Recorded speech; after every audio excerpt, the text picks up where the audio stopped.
비문에 올라가다가 안전뱅이로 꽂히게 되니까 또 이것 때문에 또 아주 아주 신문을 받고 난리가 났지만, 그러나 어떻게 해요? 더 믿는 사람이 많아지는 것이죠. 자, 이렇게 교회가 막 확장이 되어져 가고 막 기적과 표적이 나타나니까 사단이 가만 안 있죠.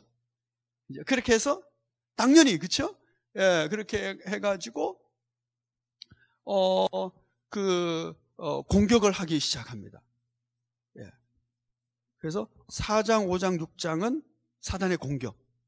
교회가 이렇게 막 확장되자 첫 번째 공격은 공갈 협박하는 거, 그죠?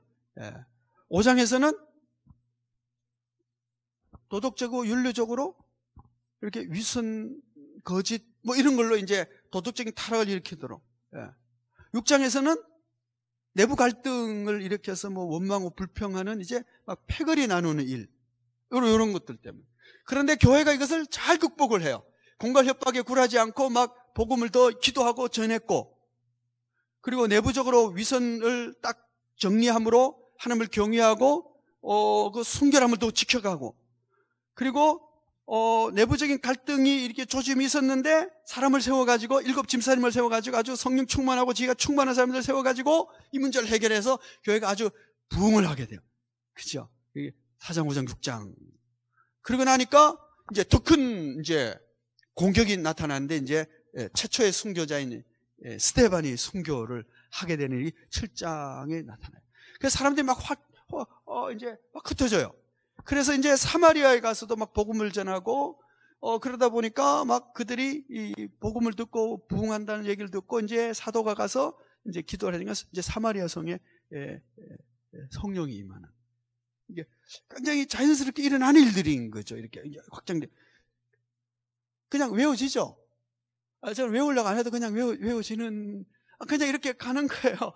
스데반이 순교하고 나니까 삶이 흩어지니까 제일 가까운 사마리아에 가서 복음을 전하고, 그리고 빌립 집사님이 나오고 이런 이제 역사들이 나타나게 되는 거죠. 그런 가운데 이제 드디어 이제 이방 선교를 향한 하나님의 준비가 서서히 준비되는데, 9장에서는 바울의 회심 사건이 이제 나오는 거죠.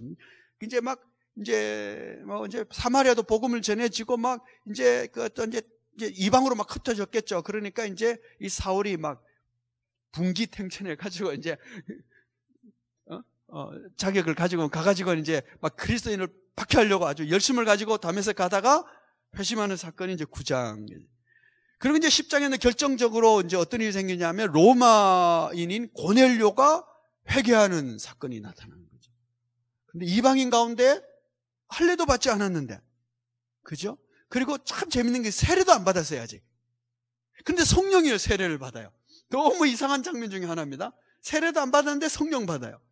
이게 아주 독특한 사건 중에 하나입니다. 고넬료가 말씀을 전하는 가운데 성령이 임하는. 이게 놀라운 일이었어요. 자, 그렇게 나니까 이제 11장에 이제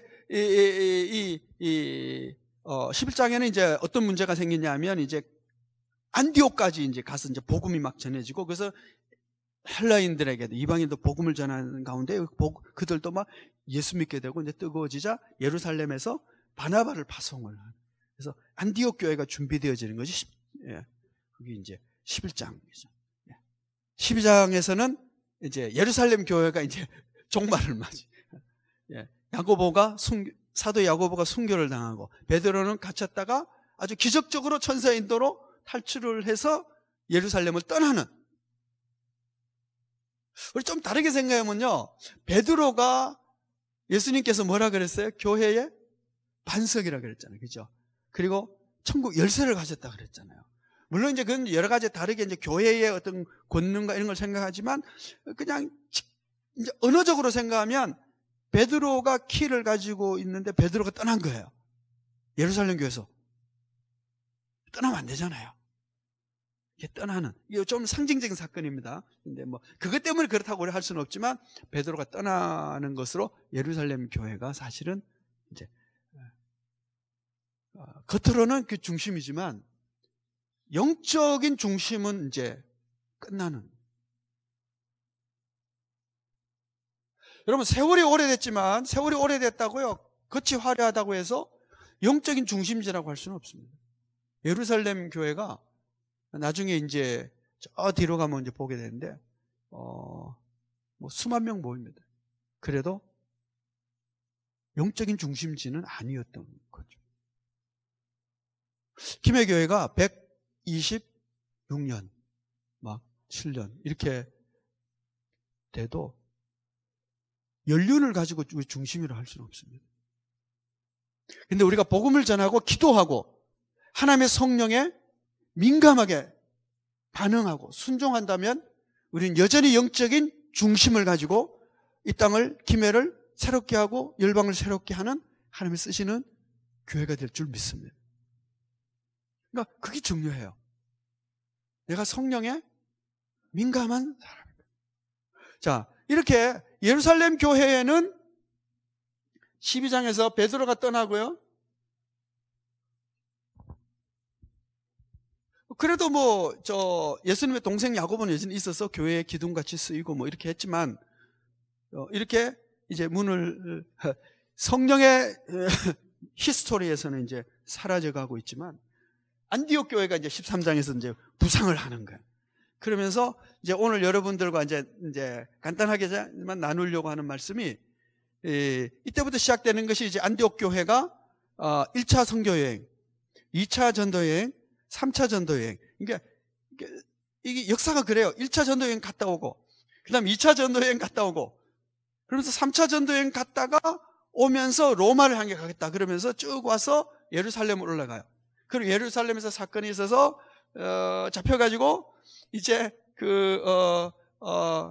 가이사라로 갔다가 거기서 2년인가 이렇게 옥중생활을 하죠. 그러면서 이제 총독이 바뀌죠. 벨릭스 베스도 이렇게 막 바뀌어요. 그러다가 이제 로마 황제에게 항소를 하는 바람에 이제 로마로 올라가게 되는 그것이 이 뒤에 이야기예요. 그러니까 이게 정확하게 장으로 이렇게 나누지는 못했지만 우리가 큰 스토리로 생각하면 1차 전도여행, 2차 전도여행, 3차 전도여행, 그리고 예루살렘 갔다가 로마로 가는 것, 이게 이제 끝나는 거죠. 간단하죠? 이렇게 다 끝난 거예요. 근데 이제 내용을 또 조금은 살펴봐야 되지 않겠어요? 이제 시간 되는 데까지 이제 조금씩 이제 살펴보면서 우리가 이제 이 역사를 통해서 얻게 되는 메시지를 좀 받으려고 그래요. 자, 한 예루살렘 교회가 지면서 다시 떠오르는 안디옥 교회의 특징이 뭘까? 그거부터 봐야 돼요. 그러니까 떠오르는 교회의 특징을 우리가 떠오르는 교회의 특징. 13장이죠. 13장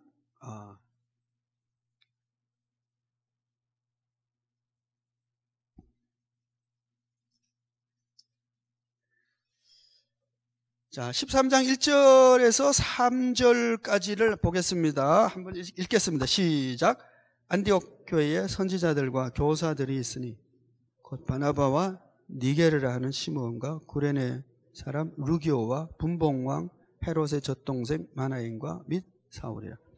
주를 섬겨 금식할 때에 성령이 이르시되 내가 불러 시키는 일을 위하여 바나바와 사울을 따로 세우라 하시고 이에 금식하며 기도하고 두 사람에게 안수하여 보내니라. 자, 성령에 충만한 교회로서 그 시대의 영적 중심을 가지고 하나님이 쓰시는 교회의 특징이 여기 나타나고 있어요.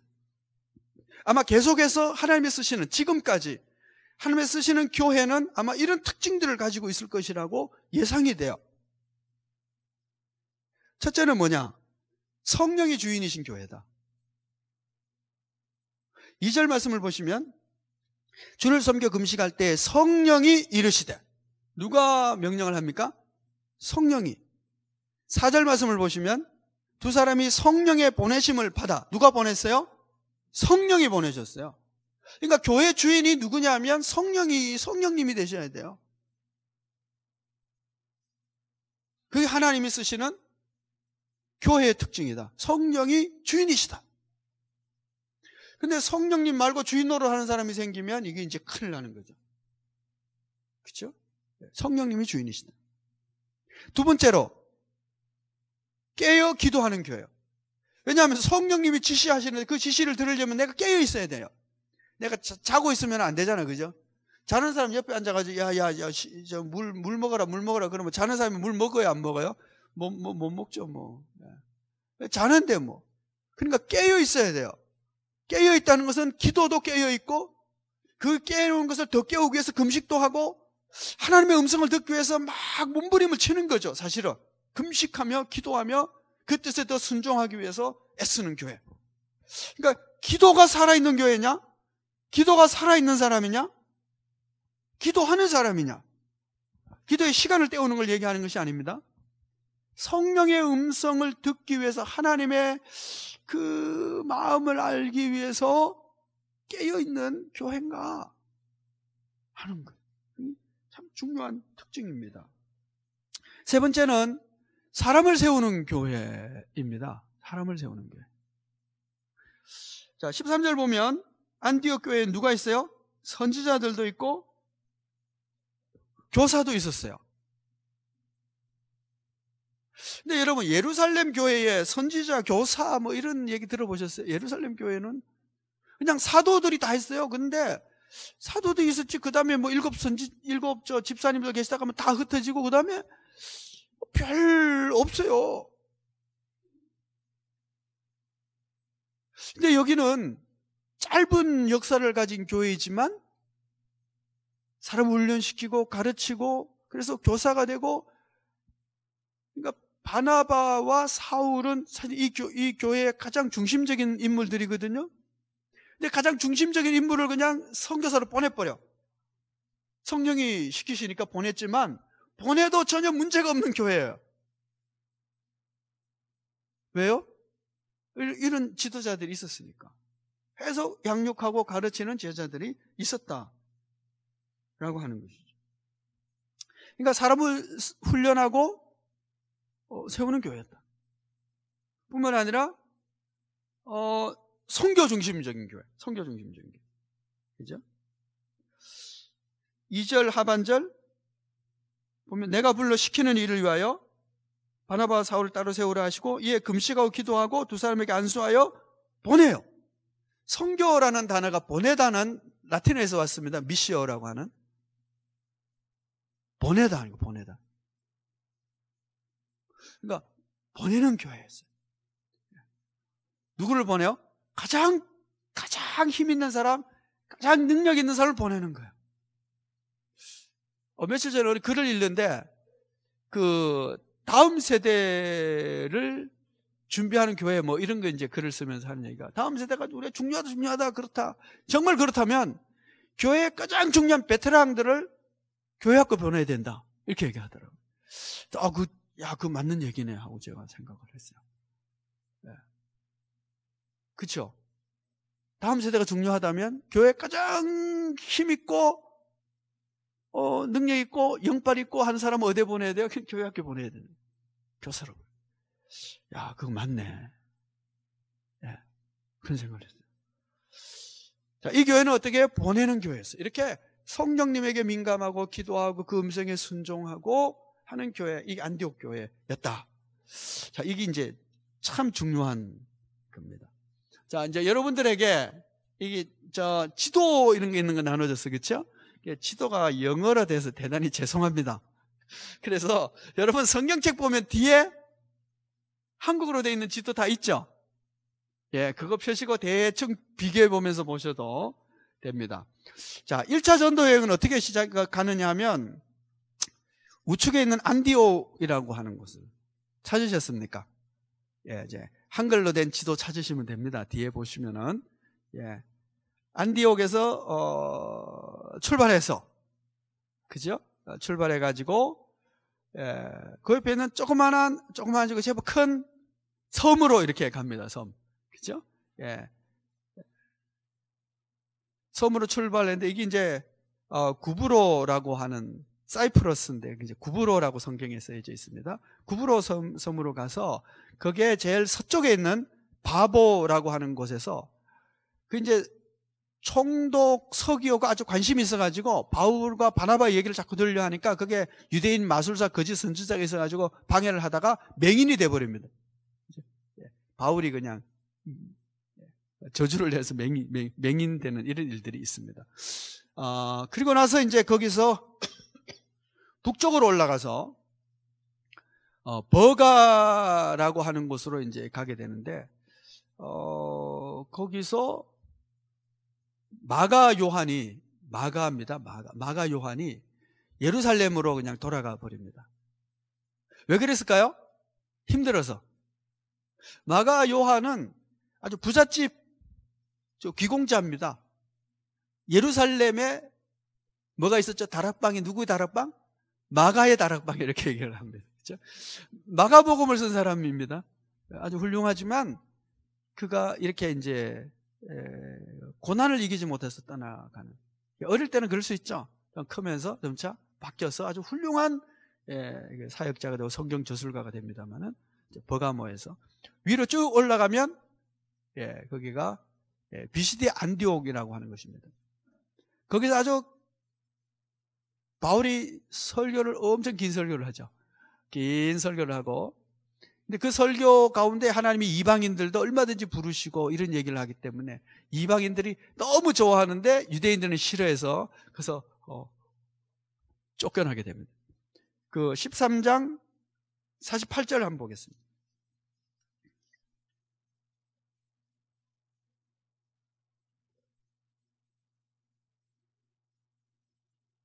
47절 말씀부터 보시면, 주께서 이같이 우리에게 명하시되 내가 너를 이방의 빛으로 삼아 너를 땅끝까지 구원하게 하리라 하셨느니라 하니, 이방인들이 듣고 기뻐하여 하나님의 말씀을 찬송하며 영생을 주시기로 작정된 자는 다 믿더라. 이방인들이 기뻐하며 영생 주시기로 작정된 자. 누가 작정했죠? 하나님이. 그러니까 여러분, 복음을 우리가 전하고요, 결과에 너무 신경 안 쓰셔도 될 것 같아요. 그냥 하나님이 작정하신 사람들을 하나님이 구원하실 것이다. 우리가 해야 될 일은 뭐냐? 가만히 있어도 하나님 작정된 사람 구원해 주실 겁니다. 이게 이제 그 서양 교회가 종교개혁 이후에 서양 교회들이 저질렀던 그 잘못된 그 신학 중에 하나가 이게 예정론에 의해 가지고 그 작정된 자는 다 믿을 텐데 우리가 굳이 선교할 필요가 뭐 있냐 이럽니다. 안 해도 뭐 다 믿을 텐데 이렇게 된 거죠. 그래서 선교를 안 합니다. 이게 이제 잘못된 신학이었습니다. 그러다가 이제 19세기 들어서면서 19세기를 그래서 기독교 역사에서는 위대한 세기라고 얘기합니다. 선교사를 파송하기 시작합니다. 그래서 그러니까 선교사를 파송하고 복음을 전하는 건 우리 책임. 우리에게 맡겨준 겁니다. 사람을 통하지 않고서는 구원의 역사를 하나님이 이루시지 않는다는 게 출애굽기에 나오는 얘기잖아요. 그렇죠? 하나님이 내려가시잖아요. 보고 듣고 알고 내려가서 건져내고 인도하여 데려가려 하노라. 출애굽기. 다 잊어버리신 분은 다시 또 공부하시면 돼요. 보고 듣고 알고 그다음에 내려갈 때 누구를 하나님이 내려가겠다는데 누구를 통해서 내려가요? 모세, 사람을 통해서. 그러니까 항상 사람 대리인, 하나님의 사람들을 통해서 하나님의 역사를 이루십니다. 그 하나님이 보내시는 하나님의 사람이 저와 여러분이 되기를 축복합니다. 하나님의 대행자가 되어야 되는 거예요. 그래서 우리는 말씀을 전할 뿐이에요. 역사는 하나님이 하시는 거예요. 그래서 작정된 자는 다 믿더라. 이것이 여러분 굉장히 중요한, 그 바울로서는 아주 굉장히 중요한 뭐랄까 담력을 얻는 기회가 됐을 것 같아요. 복음을 전하고 이방인들이 기뻐하면서 작정된 자는 다 믿는 거예요. 그런데 이제 거기서 이제 쫓겨나요. 쫓겨나가지고 이제 이고니온으로 이제 안디옥에서 비시니 안디옥, 거기가 이제 갈라디아 지역입니다. 갈라디아 지역인데 우측으로 이고니온이라고 하는 곳으로 갑니다. 거기서도 이제 그러니까 많은 이제 그 결신자를 내는데 이제 두 패로 막 나누어져요. 두 패로 나누어져 가지고 이제 복음을 따르는 자와 따르지 않는 자가 이렇게 나누어지죠. 그런데 그 중에서 일부가 이제 바울을 그냥 돌로 쳐가지고 바울이 죽은 줄 알고 성 밖에다 내던져 버립니다. 근데 다시 일어나서 그가 다시 살아나게 해서 그다음에 이제 그 옆에 있는 동네인 이제 더베라고 하는 곳으로 비시디 안독에서 이고니온으로 이렇게 가고, 이고니온에서 더베로 이렇게 루스드라로 가나? 루스드라로 갔다가 이제 더베로 이렇게 갑니다. 루스드라에서는 나면서부터 못 걷게 된 일을 고치고, 루스드라에서 이제 돌에 맞아 죽는구나. 루스드라에서 이제 못 걷는 자를 이제 고치게 되고, 그러자 그 사람들이 나면서부터 못 걷는 자를 걷게 만들어 보니까 사람들이 놀래가지고 쫓아와가지고 신이 내려왔다고 막, 신이 내려왔다 그래가지고, 그 좀 더 나이 많아 보이는 바나바는 제우스 신이 이제, 보통 이제 인간의 몸을 입고 뭐 나타나기도 하고 뭐 그런 신화 있잖아, 그렇죠? 인간처럼. 그래서 뭐 제우스 신이라 그러고, 말하는 바울은 헤르메스라 그러고, 헤르메스.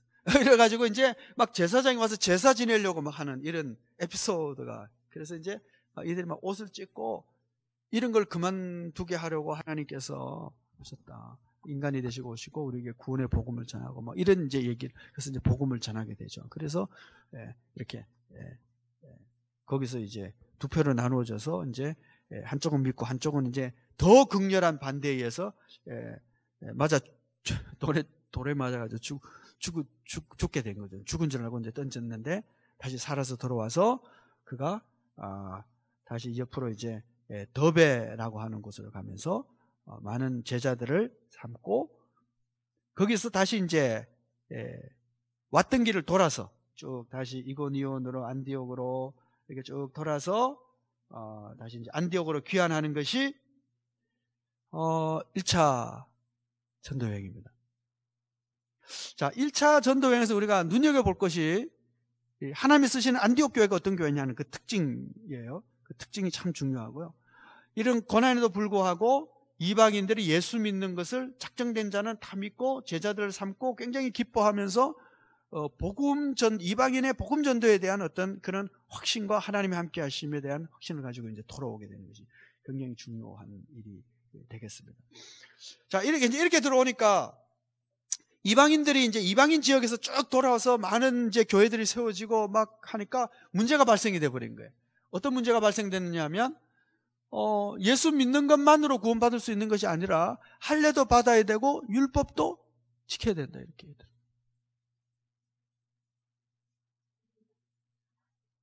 우리도 그럴 수 있잖아요, 그죠? 세신자가 왔어요. 교회 왔어요. 세신자가 왔는데 예수 믿고 이제 나도 이제 구원받고 이제 하나님 선교를 합니다. 그런데 예수만 믿어가 되는 게 아니고 그 다음에 이제 11조도 해야 되고, 그죠? 그 다음에 새벽기도 꼭 해야 되고, 새벽기도 가끔씩 빠지면 구원에서 탈락될 수도 있고, 이렇게 이제 어떤 계명과 율례를 구원과 같이 결부시키는, 할 수 있잖아요, 그죠? 우리도, 그죠? 여러분, 근데 구원은 예수의 이름으로만 구원받을 수 있는 줄 믿습니까? 예수 이름만으로 충분합니다. 그러면 그 나머지 교회 생활은 뭐예요? 구원받은 자로서의 하나님에 대한 감사와 구원받은 자답게 살아가는 모습인 거예요. 그 은혜에 대해 합당한 모습이죠. 선물을 받았어요. 그 다음에 뭐예요?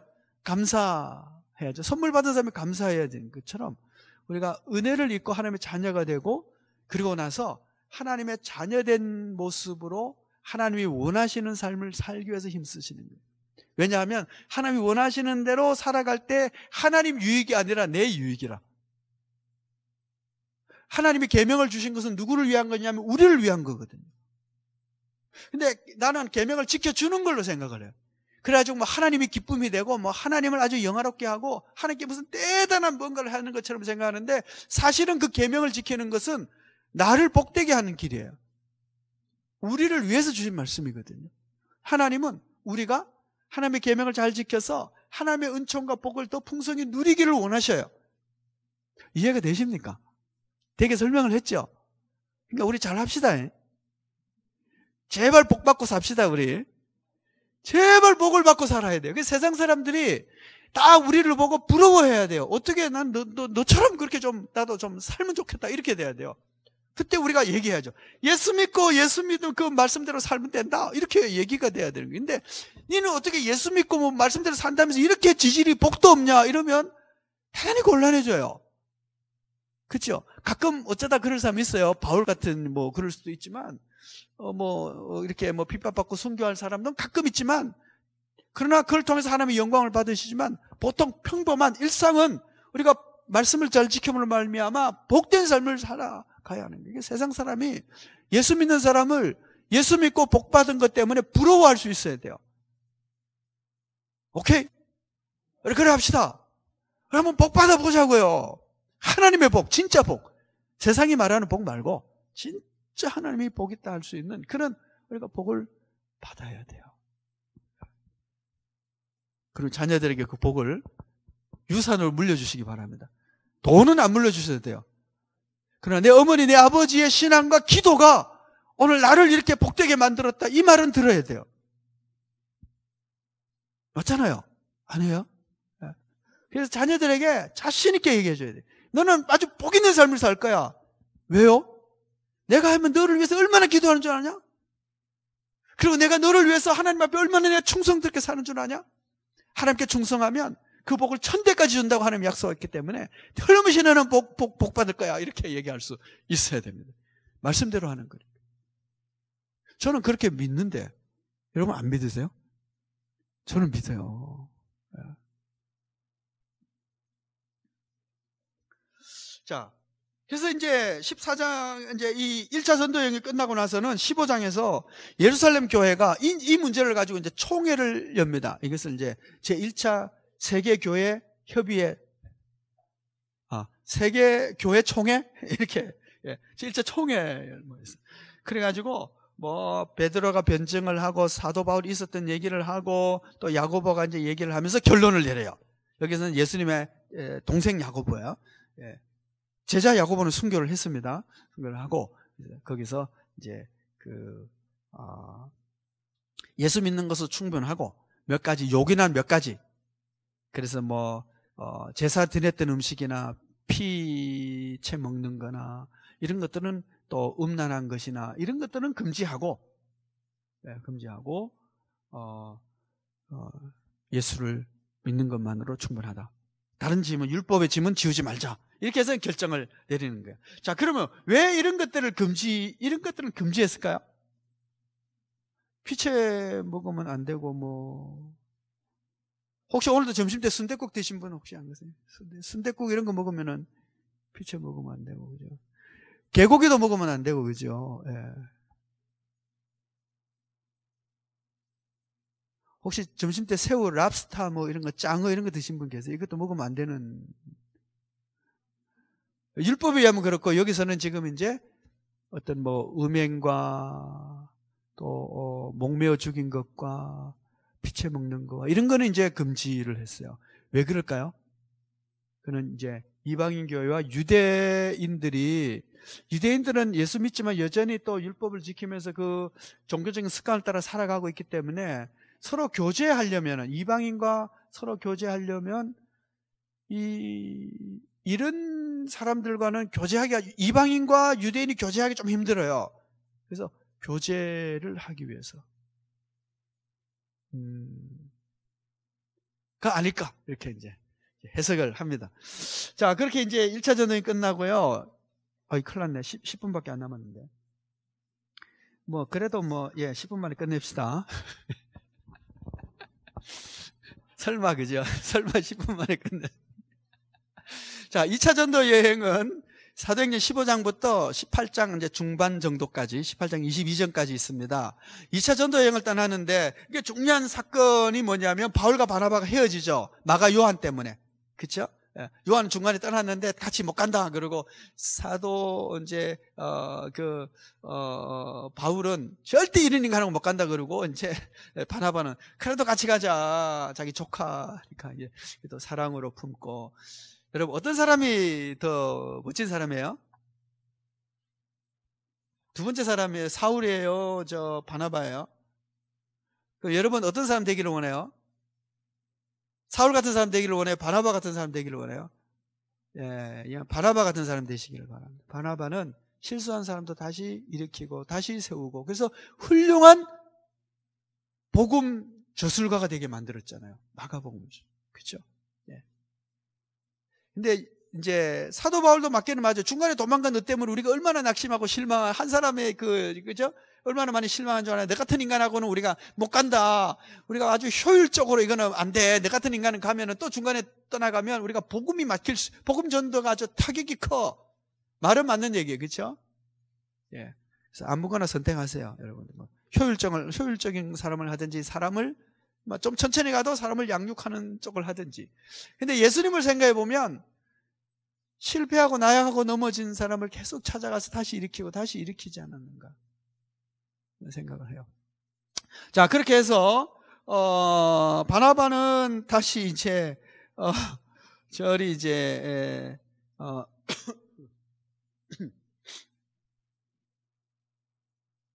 구브로 쪽으로 이렇게 사이프러스로 가고, 그죠? 이제 바울은 이제 다소로 갔다가 더베로 갔다가 이렇게 쭉 이제 이고니온으로 가서 이제 쭉 가는데, 보시면은 갈라디아 그 지역을 지나면서 북쪽으로 지금으로 말하면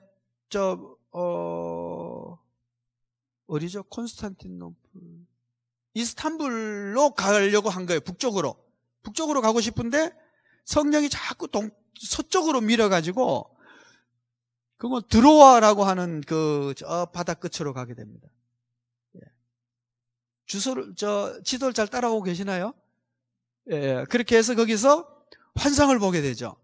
환상을 보고 저기 마게도냐 사람이 손짓하는 걸 보고, 하나님께서 이 북쪽으로 가지 말고 자꾸 서쪽으로 밀더니 바다 건너 서쪽으로 가라 하시는구나, 이렇게 하고 이제 바다 건너 갑니다. 그래서 네아폴리를 통해서 빌립보라고 하는 마을을 가게 되죠.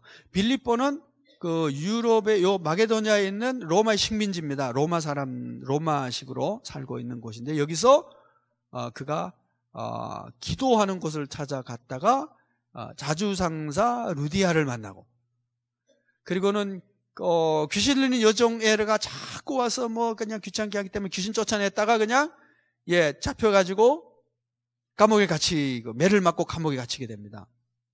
그러니까 선한 일을 하다가 욕먹고, 선한 일을 하다가 갇히고, 선한 일을 하다가 두들겨 맞는 거예요. 굉장히 억울하겠지, 그죠? 아니에요? 저는 지금 뭐 굉장히 억울해요. 뭔가 잘해보려고, 정말 잘해보려고 하는데 막 욕을 하고 뒤에서 말도 안 되는 거짓말로 그냥 막 모함을 하고 막 이런 말 들으면 막 신경질 나고, 에이씨, 치 아프라면 안 할란다, 막 이런 마음도 들고. 근데 하나님은 또 뭐라고 그러냐면, 야, 하나님이 하시는 일이 이게 진짜 하나님이 기뻐하시면 해야지, 뭐 이런 마음도 있고, 막 갈등이 생기는 일들이 있겠죠? 아니에요. 저는 뭐 교회일, 노예일, 총회일 하다 보면 이런 일들이 막 생겨요. 정말 하나님이 기뻐하시는 일인데 이거는 이렇게 해야 되겠다 싶으면, 원래 개혁이라고 하는 건 저항이 있기 마련이거든요. 그래서 뭐 말도 안 되는 거짓말도 나오고 막 그냥 막 모함도 나오고 막 그냥, 또 그런 말 들으면 또 그게 또 그런가 싶어가지고 김해교회 교인 중에는 더 없겠죠. 근데 우리 목사님이 그렇게 나쁜 인간이가 하면서 이제, 야, 세상에 그런 소문이 다 들더라 그러면서 막 그냥 또 주변에 소문 내가지고는 그냥 제 김해교회 조목사 저 인간 아니다 개사고. 잘 판단하시기 바랍니다. 잘 판단하시기 바랍니다. 저하고 20년 이상을 살면서 저를 보신 분들은 좀 믿어주시기 바랍니다. 저 인간이 다른 건 몰라도 이런 거는 바로 하는데 뭐 이렇게 한다든지 뭐. 예? 예. 자, 그래가지고 이게 억울한 짓 막 두들겨 맞고 그랬어요. 그런데도 밤에 뭘 해요? 밤에 찬송을 하는 거예요. 할렐루야. 여러분, 이것이 하나님의 기적을, 믿음으로 사는 사람들이 기적을 보는 능력이라고 생각을 해요. 억울할 때 뭐 하라? 찬송하라. 힘들 때 뭐 하라? 찬송하라. 고난을 겪을 때 뭐 하라? 찬송하고 기도하자. 또 하니까 막 옥문이 막 열리고 막 흔들리면서 그냥 묶였던 게 다 풀려나고 그래가지고 막 간수가 막 도망간 줄 알고 막 자결을 하려고 그러는데, 우리가 여기 있다. 그러니까, 어이구, 저게 어떻게 도망 안 가고 있었습니까? 그러면서, 그렇죠? 예, 내가 어떻게 해야 되겠냐? 내가 어떻게 해야 구원을 받겠습니까? 하니까 유명한 말이죠, 그죠? 주 예수를 믿어라. 그리하면 너와 네 집이 구원을 얻겠다. 예. 구원의 최소단위는 가정인 줄 믿습니다. 라는 확신을 우리가 여기서 얻는 거야. 주 예수를 믿어라. 그러면 너와 내 집이 구원을 받는다. 한 사람으로부터 시작해서 온 가문이 구원받는 역사들이 하나님의 은총이요, 하나님이 반드시 그렇게 행하여 주시는 일인 줄 믿습니다.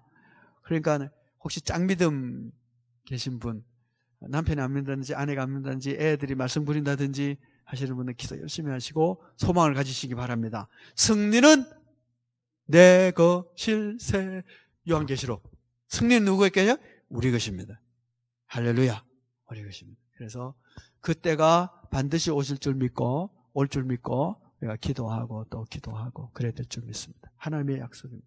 하나님의 말씀입니다. 그렇죠? 예. 자, 그렇게 해서 이제 거기서 떠나가지고 데살로니가로 갑니다. 반드시 이제 회당에 가서 이렇게 말씀을 가르치고 선포하고 했는데 유대인들이 난동을 또 부려가지고 그래서 피신을 해서 베레아로 가는데 베레아까지 쫓아와가지고는 이 데살로니가에서 베레아까지 쫓아와가지고 또 막 난리를 부려가지고 이 바울이 아테네입니다. 아테네로 이렇게 다시 이제 떠나갑니다. 거기에 이제 디모데만 놔두고 이렇게 떠나가죠. 자, 거기서 이제 아덴에서 아레오바고라는 곳에서 그가 복음을 전하는데 이게 이제 저 사도행전 17장 16절에서 31절까지 쭉 설교가 나오는데 아주 철학적인 설교를 합니다. 너희 안에 신심이 많은 것을 본다. 그러면서 이제 보이지 않는 신을 예배하는 것도 봤는데 내가 보이지 않는 신에서 진짜 창조주를 너에게 말하겠다. 뭐 이러면서 이제 쭉 얘기를 해요. 그런데 결과가 신통잖아요. 그래서 이 이후에 바울이 결정을 해요. 십자가에 못 박히신 예수 그리스도 외에는 내가 전하지 않기로 했다. 이 아레오바고에서 전도하는 걸 쭉 전도를 보면요, 예수 그리스도가 없어요. 그 설교문에 뭐 나중에는 뭐 죽은 자의 부활 얘기를 했는데 그 설교문에는 예수 그리스도의 십자가의 죽으심과 부활이 없어요. 그래서 이것이 그 이후로 이 바울이 아주 결심을 낸 것이 내가 예수 그리스도 외에는 내가 전하지 않겠다. 이것만 전하겠다. 그래서 지금은 또 역시 마찬가지인데 설교학에서 하는 중요한 얘기 중에 하나인데 설교에는 반드시 예수 그리스도가 있어야 된다. 어떤 구약을 설교해도 예수 그리스도, 어떤 무엇을 설교해도 그리스도가 거기에 그 설교에 있느냐라고 하는 것이 굉장히 중요한 그 기준점 중에 하나다라고 설교학에서 또 얘기를 해요. 자, 그리고 나서 이제 결과가 신통치 않으니까 아주 힘이 빠져가지고 아테네에서 떠나서 고린도로 가게 돼요. 고린도전서 18장 9절 10절을 보겠습니다. 이게 참 중요해요. 18장 9절 10절.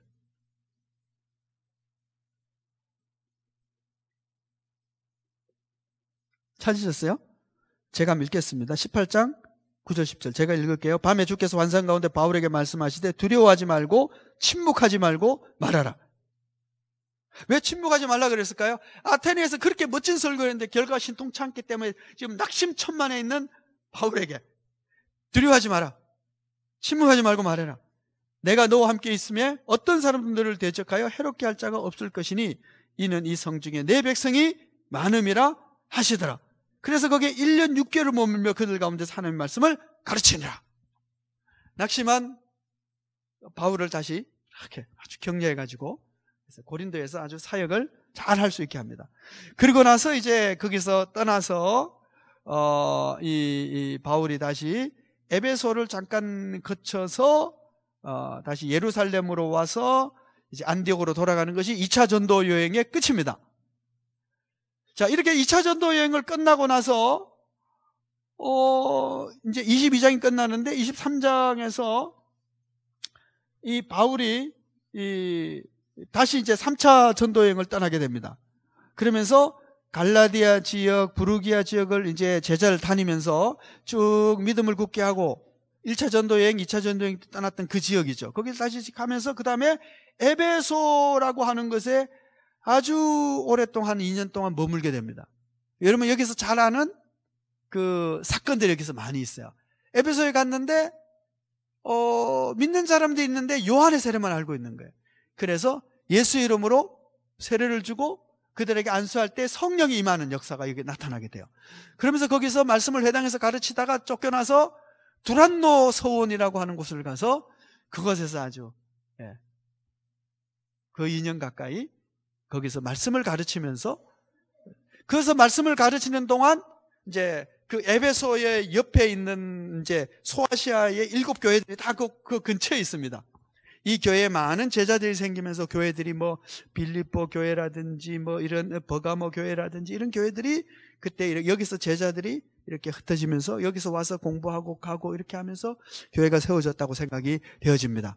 자, 여기서 이제 에베소에서 이제 강론을 하다가 마술사들도 많이 믿게 되니까 그 마술사들이 이제 자기들이 가지고 있던 그 마술하던 점치는 어떤 책들 이런 것들만 다 불태워버린 거예요. 그러니까 그걸로 장사하던 사람들이 이제 화가 나가지고 이 에베소의 아데미 신을 섬기는데 이 인간들이 와가지고 이 아데미 신을 모독하고 섬기는 것을 아주 이렇게 못하겠다. 이래가지고 이제 분란이 일어나가지고 아주 시끄러워지죠. 그래가지고 이제 거기서 에베소에서 그가 떠나서 이제 마게도냐와 헬라로 이렇게 쭉 돌아갑니다. 그래서 거기서 보시면은 위쪽으로 쭉 올라가 가지고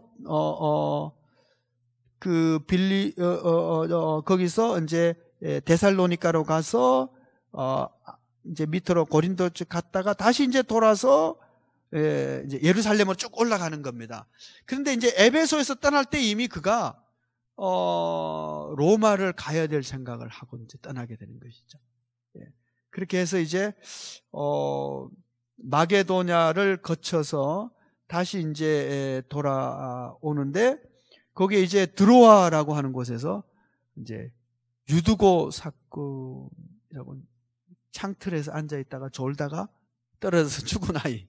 그러다가 이제 다시 살린 아이가 있습니다. 그리고 이제 내려가서 에베소를 거치지 않고 밀레도라는 곳에서 에베소 장로님들을 초청을 해가지고 거기서 그의 마지막 고별 설교가 나옵니다. 근데 이 고별 설교가 참 중요해요.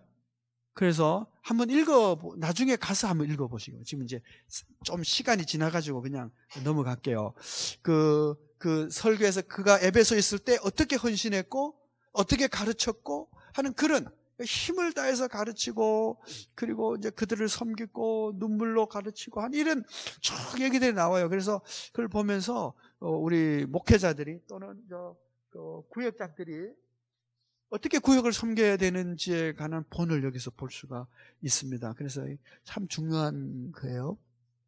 그리고 이제 밀레도에서 이제 두로로 가서 둘레마이를 거쳐서 가이사를 갔다가 예루살렘에 올라가서 그의 3차 전도행이 끝나게 돼요. 그러면서 거기서 소요 사건이 일어나죠. 뭐냐면 이제 사도들을 만났는데, 제가 이제 빨리 하려고 이제 이랬었어요. 사도들을 만났는데 이제 사도가 이제 야고보가 이제 제안을 하죠. 너가 이제 만 소문에 그 율법을 거절하고 성전을 모독하고 뭐 그런다는 소문이 들려서 이제 유대인들이 지금 다 너만 보면 죽이려고 하니까 내가 율법을 아주 잘 지키고 성전을 아주 존중한다는 것을 유대인들에게 좀 보이는 것이 필요하다. 그러니까 여기에 지금 서원한 사람들이 있으니까 이 서원한 사람들과 함께 결례를 행하면 참 좋겠다. 이게 비용이 드는 일이거든요. 그러니까 제사를 지내야 되고 하는 비용이 드는 게, 그 비용도 네가 대라, 이런 게 네가 대라. 그러니까 바울이 비용을 대 가지고,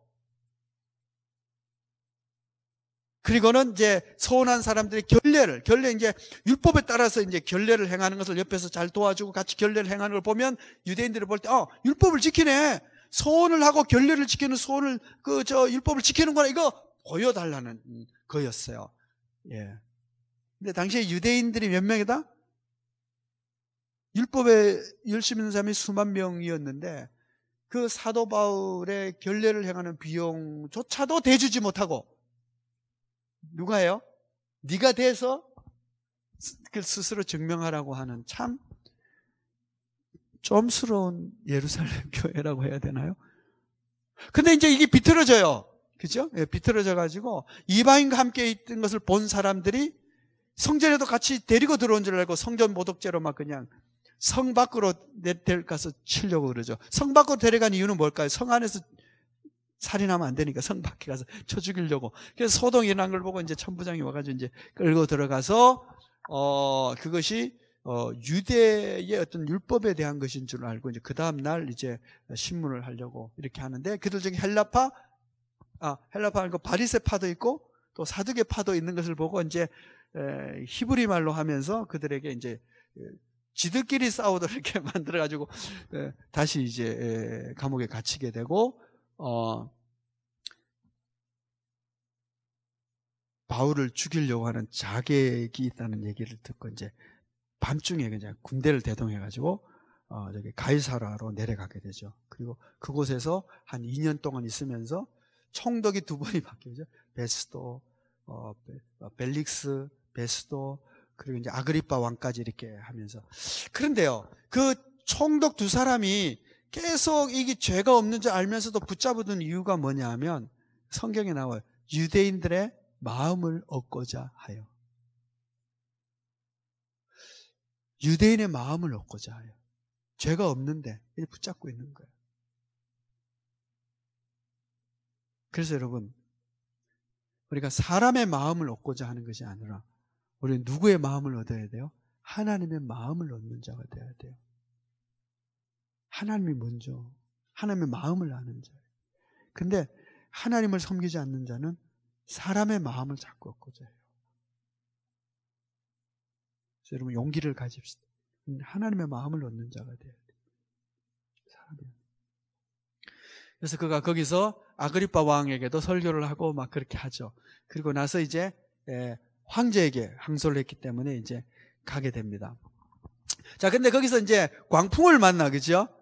유라굴라 광풍을 만나가지고, 그래가지고는 이제, 원래 미항에서 이제 겨울을 나오고 가자 하는데, 그 바로 조금 북쪽에 있어요. 바로 북쪽에 조금만 가면 되니까, 거기서 우리가 좀 더 큰 도시니까, 거기서 우리가 좀 쉬자. 그죠? 이왕이면 큰 도시에 가서 쉬는 게 낫잖아요. 그죠? 네? 아니에요. 여기 이제, 어디, 저기 장류에서 오다가 칠산에서 쉬는 것보다는 김에서 쉬는 게 안 낫겠어요? 태풍이 막 부는데 조금만 더 가자. 조금만 더 가면 이제 김해니까 뭐 칠산에 쉴 게 뭐 있나 해가지고 가다가 이제 강풍 만나가지고 유라굴라 강풍 만나가지고 그냥 지중해 떠돌다가 한 섬에 이제 들어가게 돼서 거기서 한 3개월을 갇혀 있게 됩니다. 그러면서 거기서 뭐예요? 굉장한 표적과 기적도 있게 되잖아, 그죠? 뭐 뱀 물린, 독사에 물린 것도 나오고 거기서 이제 뭐 이제 고치는 것도 나오고. 여러분, 이것을 하나님이 사실은 사용을 하셨다라고 볼 수 있어요. 그 3개월 동안 그들이 있으면서 거기에 같이 있었던 뱃사람들, 다 로마로 가는 사람들인데 그 사람들이 바울과 함께 있으면서 뭘 배웠을까요? 뭘 보았을까요? 하나님과 함께하는 바울, 그의 복음과 그의 인격과 그의 삶을 또 그의 이야기를 들었지 않겠어요? 진짜 작은 섬이거든요. 그 섬에서 한 3개월을 겨울 동안 있으면서 뭐 하겠어요? 할 일 없는데 당신 어찌 살았어? 뭐 그런 얘기 하지 않겠어요? 그런 얘기 하면서 그 어떤 기적과 표적을 보고 그의 가르침을 듣고 하면서 바울의 사람들이 됐을 것 같아요. 그러자 그가 로마로 갔을 때 그것이 다 좋은 인맥으로 작용을 해서 거기서 복음을 전하고 그가 하나님의 교회를 잘 섬길 수 있었지 않았을까 라고 생각을 합니다. 그러면 화도 뭐가 된다? 복이 된다. 우리가 말씀대로 사는 건 참 중요하지만 우리가 함께 살다 보면 나는 하나님 이걸 원하는데 어떤 더 다수가 다른 쪽을 원해가지고 다수가 할 수 없이 그쪽으로 갔는데 하나님이 이미 말씀하신 대로 그가 아주 고생을 하는 거야. 봐라, 하나님이 그때 내 말대로 해야지 이렇게 할 게 아니고 생고생을 해도 거기서 하나님의 사람으로 우리가 존재하면 뭐가 된다? 그것이 다 하나님의 복음에 유익한 일이 될 수가 있다. 그래서 로마에서 그 복음을 잘 전하게 되었다고 하는 이야기가 사도행전의 이야기. 자, 그러면 우리도 이제 그 다음에 이제 사도행전 29장을 이제 써나갈 수 있어야 되는데, 뭔 얘기인지 잘 모르겠다, 아직까지. 그쵸? 뭔 얘기인지 잘 모르겠다. 그러면 내일 저녁에 또 오시면은, 혹시, 내일 저녁에 모르고 오시는 분이 있을까 싶어서 제가 오기는 와야 될 것 같긴 해요. 혹시 한 명이라도 오면, 나는 못 들었습니다. 그러면, 같이 또 사도행전 같이 얘기하죠. 뭐. 같이 하면. 대충 머리 그려지시나요? 그러면 죄송합니다. 시간이 갔지만, 한 번만 전체를 이제 서베이를 한번 해봅시다. 예수님이 떠났어요. 떠나면서 1장에서 뭐라 그래요? 너희는 예루살렘 떠나지 말고 아버지 약속하신 성령을 기다리라. 그래서 그들이 거기서 열심히 성령을 기다리는 가운데 성령이 임해요. 그쵸? 예. 그래서 약속이 있고 성령이 임해요. 성령이 임하니까 이제 그들이 나가서 막 방언을 하고 막 이런 얘기나 이게 뭐야? 하라고 눈이 동그래서 달려왔을 때 그들이 예수 그리스도를 증거함으로 너희가 죽인 예수가 바로 주와 그리스도가 되겠다. 그분으로 말미암아 우리가 이 성령이 충만을 얻고 이제 담력을 얻고 우리가 그 증인이다. 막 이런 복음을 예수 그리스도의 죽으심과 부활을 증언하는 자가 되므로 교회가 막 형성되기 시작을 하죠. 그런 가운데 미문의 안준뱅이가 막 고침을 받는 일들이 생기니까 사람들이 또 하나님의 능력을 막 힘있게 되고 하나님이 정말 예수의 이름으로 고쳐졌으니까 그 이름이 영화롭게 되니까 더 많은 사람이 모여요. 그러니까 사단이 가만 안 있죠. 그래가지고 사단이 공격을 하는 거야.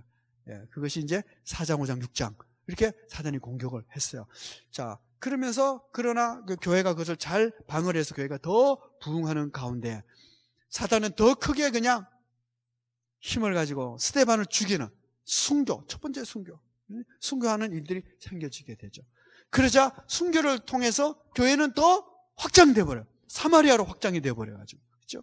예, 그래서 빌립 집사님이 나오고 막 사마리아인들도 구원을 받고 이런 그런 가운데 이제 하나님께서 사도 바울을 부르시는 장면이 이제 아주 핍박자였지만 그가 환상을 보고 하나님의 부르심을 받고 가서 누구에게 안수를 받죠? 아나니아에게 안수를 받아요. 사도도 아니고 아나니아에게 안수를 받아서 그가 눈에 비늘이 벗어지고 성령이 충만한 자가 되는. 그러니까 하나님의 대행자가 된다는 이런 거고요. 항상 예수님께서 그것도 하나님의 대행자를 통해서 오잖아요. 그죠?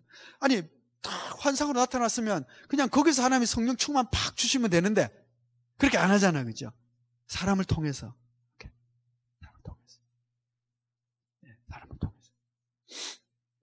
그래서 이제 사도 바울이 부름을 받게 되는 것이죠. 그런 가운데 이제 고넬료라고 하는 사람이 정말 이건 상징적인 사건입니다. 완전히 생짜.